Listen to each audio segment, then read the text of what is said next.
Tout a commencé voilà 11 siècles. Le roi lépreux, Yasovarman, installa sa capitale ici même. Le lieu était encore désert, il allait devenir la demeure, ou en tout cas le reflet, de la vie des dieux sur la terre. Un premier temple, puis d'autres, vont se succéder en même temps que se succèdent les rois. Arsavarman, Isanakarman, Rajendravarman, Suryavarman.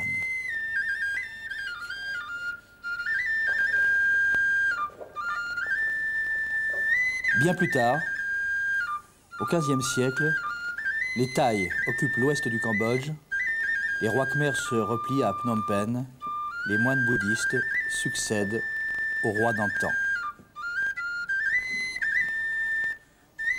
Cerné de forêt, encore s'isole du monde, ce lieu fabuleux, démesuré, envoûtant, éternel, ne sera révélé au monde qu'au milieu du siècle dernier par le naturaliste français Henri Mouhot.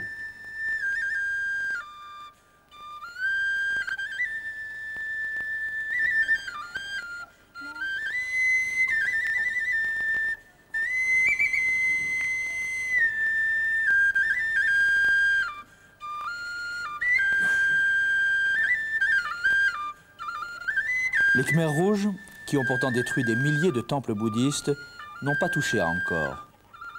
Pour eux, abstraction faite du bouddhisme, ces monuments constituaient une espèce de retour aux sources du Cambodge. Dans le genre retour aux sources, on aura rarement fait aussi sanguinaire.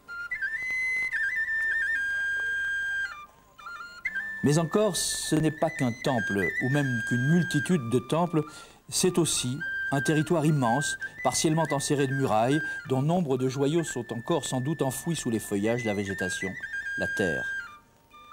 Angkor, c'est enfin le symbole le plus fort de la cohésion d'un peuple. Le drapeau cambodgien reprend la silhouette d'Angkor, et la plus populaire des bières cambodgiennes porte son nom. Les Cambodgiens, eux, s'y donnent volontiers rendez-vous, rendez-vous mystique pour certains, historique pour d'autres, rendez-vous d'amoureux pour les couples qui se forment, rendez-vous espiègle des gamins qui mendient sans importuner, leur éternel sourire masquant de soie et de douceur des générations de violence, de maladie, de pauvreté, de terreur et de mort.